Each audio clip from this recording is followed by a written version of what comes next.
کس چیز سے پتہ لگے گا کہ اعتماد کیا نہیں ہوتا ہے؟ اگر ہم اپنے بچے کا کسی اور بچے سے موازنہ کر رہے ہوں تو اس کا مطلب یہ ہے کہ ہم اپنے بچے پر اعتماد نہیں کر رہے۔ اگر ہم اپنے بچے کی کسی بات پر شک کر رہے ہوں تو اس کا مطلب ہے کہ ہم اعتماد نہیں کر رہے۔ بلکہ شک کو بھی دیکھ لیں، شک 3 کانٹیکسٹ ہیں شک کے، یعنی بچے کے اوپر جو ایک ہے اس کی فطرت پہ شک کرنا۔ بہت سے والدین کہتے ہیں جی میرے بچے کی تو فطرت ہی ایسی ہے، یہ تو بائی نیچر ہی ایسا ہے، اس کی نیچر ہی خراب ہے۔ نیچر کسی کی خراب نہیں ہوتی، نیچر سب کی الحمدللہ اچھی ہے، نیچر سب کی مسلمان ہے، نیچر سب کی اللہ نے ٹھیک بنائی ہے۔ یہ بات قرآن میں بھی اور رسول اللہ صلی اللہ علیہ وسلم کی حدیث میں بھی بیان ہو گئی کہ ہر انسان مسلمان پیدا ہوتا ہے۔ اور قرآن کی غالباً سورہ روم کی آیت نمبر 30 ہے کہ فطرت تبدیل نہیں کی جا سکتی، nature can not be changed and nature is good. یہ اللہ کا کتنا بڑا احسان ہے، دشمنوں کے گھر میں بھی پیدا ہونے والا بچہ مسلمان ہوتا ہے۔ کمال نہیں؟ نیچر ان کی ٹھیک ہے، فطرت پہ شک نہیں کریں۔ یہ ہو سکتا ہے کہ وہ ایک غلط کام کر رہا ہو، یہ ہو سکتا ہے کہ اس سے کوئی غلط چیز ہو رہی ہو، لیکن اس کا مطلب یہ نہیں ہے کہ اس کی فطرت ہی ایسی ہے۔ فطرت کیا ہے؟ فطرت اوریجنل سیٹنگ ہے، فطرت is original self. Mobile phone سے سمجھ میں آ جائے گا، یہ تو بہت سب کو سمجھ میں آ جائے گا۔ موبائل فون کی فیکٹری سیٹنگ ہوتی ہے، آپ کے پاس موبائل فون آتا ہے، آپ اس سے بہت ساری چیزیں کرتے ہیں، بہت ساری چیزیں ڈاؤن لوڈ کرتے ہیں۔ اتنی ساری ڈاؤن لوڈنگ کے بعد موبائل کیا ہوتا ہے؟ ہانپنے لگتا ہے، سہم جاتا ہے۔ اس کے بعد آپ کیا کرتے ہیں؟ آپ توبہ کرتے ہیں، ساری چیزوں کو باہر نکالتے ہیں اور واپس یہ ویسا ہو جاتا ہے جیسے اپنی پیدائش کے وقت پہ تھا، ایسے ہی ہوتا ہے۔ پھر اس کے بعد یہ ٹھیک چلنے لگتا ہے۔ ہماری زندگی میں بھی یہی ہوتا ہے، ہم اپنے دل میں بہت ساری خواہشات جمع کر لیتے ہیں، اپنے دل میں بہت سی نفرتیں جمع کر لیتے ہیں، کینہ، کدورت، نفرت، حسد، چیزوں کی محبت، دل بھاری ہو جاتا ہے۔ ان کی وجہ سے ساری حرکتیں، اعمال، کام سب گڑبڑ ہو جاتے ہیں، عادتیں خراب ہو جاتی ہیں۔ لیکن ہم ایسے اوریجنلی ایسے نہیں تھے۔ پھر ہم توبہ کرتے ہیں، ان سب چیزوں کو باہر نکالتے ہیں، اور حج ایک بہت بڑی عبادت ہے، اور اس کی وہ ایک بہت سمبولک اس کی ایک بہت بڑی اس کا ایک سمبولزم ہے۔ تو وہ پھر بالکل دھل کے سب کچھ نکل جاتا ہے، پھر ہم واپس ایسے ہو جاتے ہیں جیسے پیدائش کے وقت پہ تھے، اوریجنل سیٹنگ۔ پھر ہم دوبارہ جدہ ایئرپورٹ سے دوبارہ اپنے آپ کو ڈاؤن لوڈ کرنا شروع کر دیتے ہیں۔ تو پاکستانی ایئرپورٹ پہ آتے آتے کراچی ایئرپورٹ، جناح انٹرنیشنل ایئرپورٹ پہ پہنچنے سے پہلے ہی دوبارہ کافی ساری چیزیں دوبارہ ہم کہتے ہیں یار وہ کہاں گئی میری ساری گند، وہ مجھے واپس چاہیے۔ اللہ ہمیں معاف کرے، اللہ ہمیں معاف کرے۔ بچے کی فطرت خراب نہیں ہے، اس کی فطرت پہ شک نہیں کیجیے۔ میں پچھلے 30 سال سے یہی کام کر رہا ہوں، یعنی تربیت، تعلیم، چائلڈ ڈیولپمنٹ، انسانی معاشرہ بگاڑ بناؤ، یہ سب چیزیں، اس کے اسباب، اس کے محرکات، اسی میں میری زندگی گزری ہے۔ اور میں یہ دیکھتا ہوں کہ بہت سے لوگ، ایک بچہ ابھی چند مہینے کا ہے اور اس کو دیکھ کے جیسے ان کے ذہن، اچھا یہ دیکھو اس میں جلال بہت ہے، یہ اپنے باپ پہ گیا، اس کے اندر یہ دادا پہ گیا، اس میں غصہ بہت ہے۔ یعنی یہ کہہ رہے ہیں کہ پیدائشی طور پر ایک ایسی صفت لے کر آیا ہے جس کو اب ہمیں تا حیات بھگتنا پڑے گا۔ میں آپ سے ایک بات عرض کروں، اللہ نے انسان کو ایک اختیار دیا ہے، وہ ایسا ٹھیک ہے پیدائشی طور پر اس کے اندر کچھ میلانات ہوتے ہیں، میں اس کی، یہ ایک پورا موضوع ہے، یہ تفصیل طلب موضوع ہے، یہ ہمیں ابھی اس کی ہم احاطہ نہیں کر سکتے، یہ تو پورا ایک اپنا موضوع ہے۔ لیکن میں آپ سے یہ بات کر رہا ہوں، آپ بچے کی فطرت پہ شک نہیں کریں۔ آپ اپنے بچے کو جس طرح سمجھیں گے اور جس طرح دیکھیں گے اور پھر اس کے لیے جیسی دعا کریں گے، انشاءاللہ تعالی آپ کا بچہ ویسا ہی بننے لگے گا۔ اگر آپ کو اپنے بچے کے اندر شیطان نظر آتا رہتا ہے تو آپ اسے شیطان بنانے میں اس کی مدد کر رہے ہیں۔ اگر آپ کو اپنے بچے کے اندر عبد الرحمن نظر آتا رہتا ہے، کوئی اچھا انسان نظر آ رہا ہے، اس کے اندر ایک اچھا انسان چھپا ہوا ہے، یہ نکل رہا ہے، یہ اس کے اصل میں تو یہ اچھا ہے، اوپر سے کچھ میل کچیل آ گیا ہے لیکن ہے تو اچھا، تو آپ اسے ایک اچھا انسان بنانے میں اس کی مدد کر رہے ہیں۔ یہ بات واضح ہو رہی ہے؟ تو شک کا ایک کانٹیکسٹ ہے فطرت، شک ایک اور چیز پہ بھی ہو سکتا ہے، وہ ہے نیت، اور شک ایک اور چیز پہ بھی ہو سکتا ہے، وہ ہے صلاحیت. یعنی فطرت پہ شک، یعنی ڈاؤٹنگ آن نیچر، نیت پہ شک، اس کی انٹینٹ پہ ڈاؤٹ کرنا، صلاحیت پہ شک، اس کی ایبلٹیز یا اس کے پوٹینشلز پہ ڈاؤٹ کرنا. تو یہ دوسری نیت پہ شک کیا ہے؟ نیت پہ شک یہ ہے کہ اس نے کہا کہ میں نے نماز پڑھ لی، آپ نے کہا سچ سچ بتاؤ، کہاں سے آ رہے ہو، سچ سچ بتاؤ. یہ جو اصرار ہے نا سچ سچ بتاؤ، اچھا آپ جیسے آپ اگر یہ نہ کہتے کہ سچ سچ بتاؤ تو وہ تو پھر کچھ اور بتاتا. ابھی آپ نے کہہ دیا سچ سچ بتاؤ تو وہ فوراً اچھا امی حضور آپ نے بہت اچھا کیا، آپ نے کہہ دیا مجھے سچ سچ بتاؤ، نہیں تو میں تو بالکل ہی جھوٹا آدمی ہوں. اب آپ کے کہنے پہ میں اب جو سچ بتا رہا ہوں، وہ بتاتا وہی ہے جو اسے بتانا ہے، ساتھ میں لگا دیتا ہے میں سچ کہہ رہا ہوں.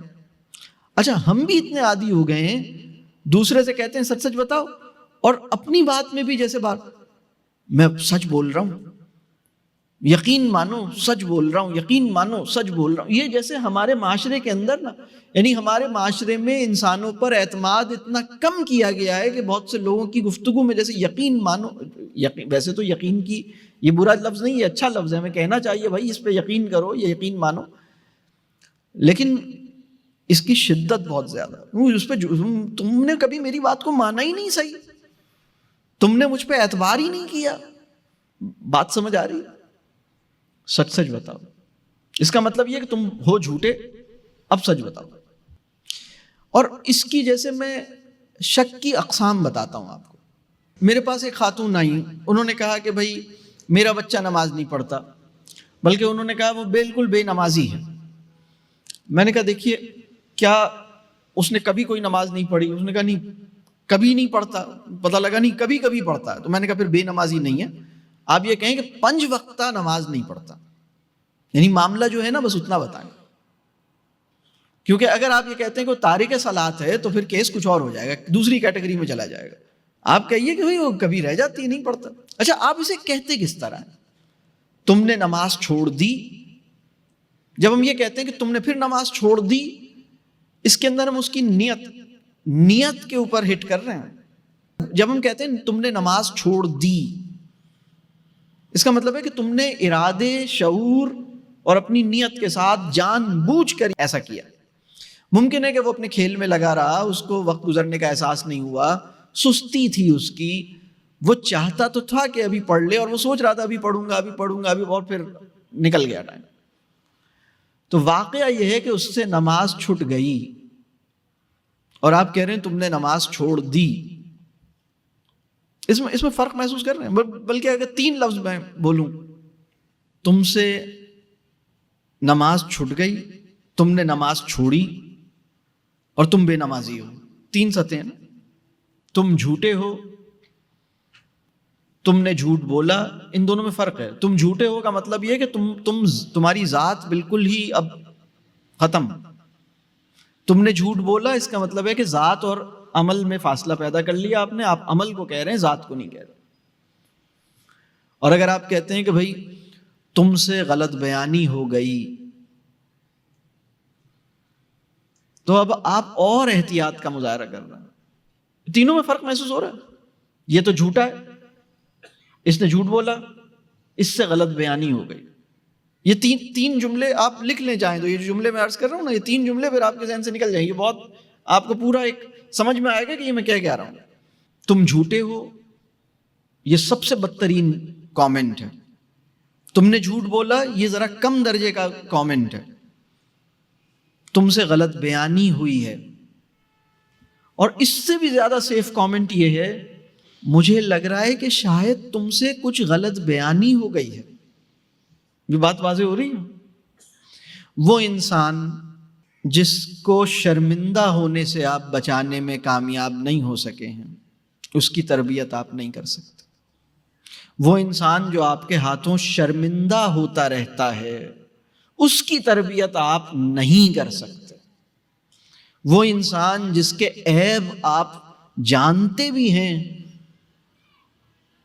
اور اپنی ذات اپنی حد تک رکھتے ہیں، مطلب پردہ داری کرنے کی صفت اپنے اندر پیدا کرنی ہوگی.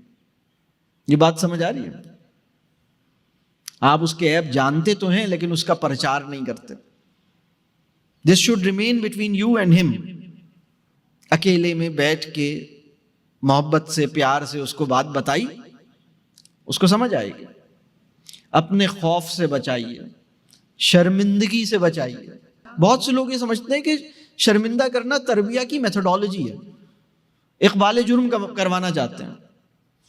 اقبال جرم کروانے سے نا اقبال نہیں بنے گا. وہ مطلب بچے کی بات کر رہا ہوں, بڑوں سے کروائیے اقبال جرم, میں سیاست دانوں سے کروائیے, سب لوگوں سے کروائیے. بچے ابھی میں یہ ساری باتیں نابالغ کے حوالے سے کر رہا ہوں. بالغوں کے بارے میں ابھی گفتگو میں نہیں کر سکتا, وہ تو باہر کی بات ہے.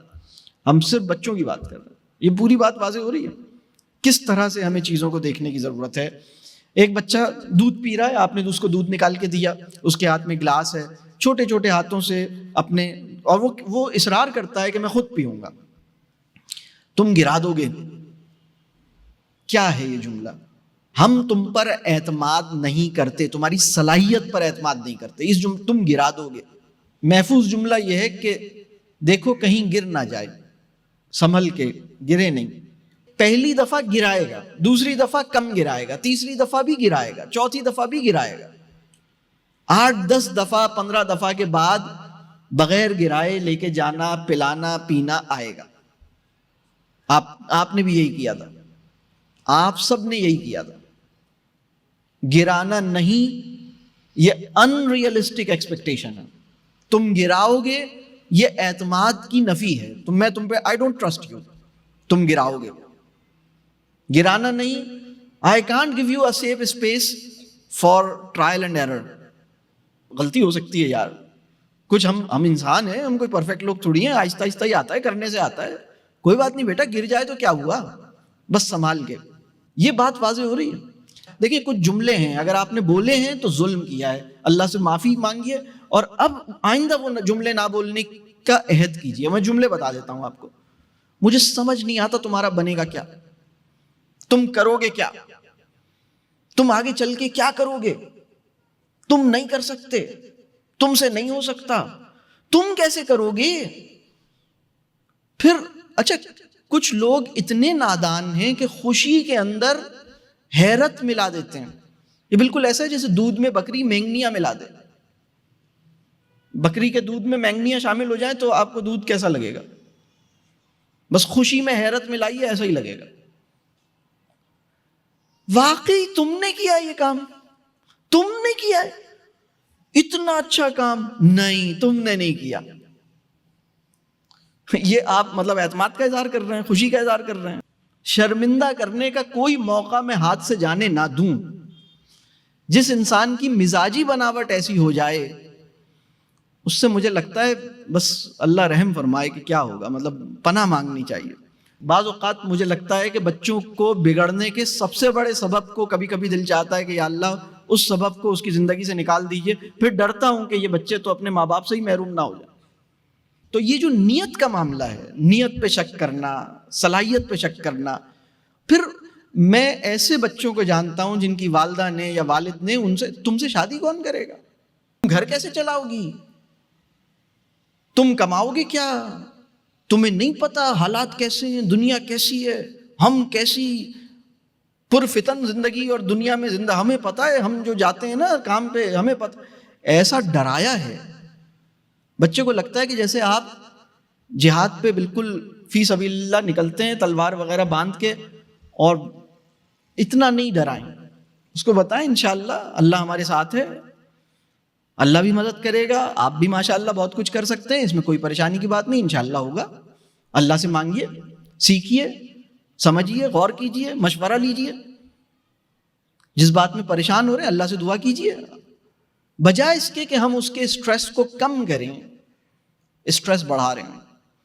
اس وقت میں آپ سے یہ عرض کر رہا ہوں, وہ تعلیمی ادارہ جو آپ کے بچے کو اور آپ کو اسٹریس دیتا ہے, جو آپ کے بچے کی عزت نفس جہاں محفوظ نہیں رہتی, وہ تعلیمی ادارہ آپ کی زندگی میں بھی اور آپ کے بچے کی زندگی میں بھی زہر گھول رہا ہے, اس کی نفسیاتی صحت خراب کر رہا ہے. اسٹریس نہیں ملنا چاہیے. اس کو محبت ملنی چاہیے، اس کے ساتھ بات ہونی چاہیے، اس کو عزت ملنی چاہیے، ان چیزوں کو اس پہ ٹرسٹ کرنا چاہیے، اعتماد.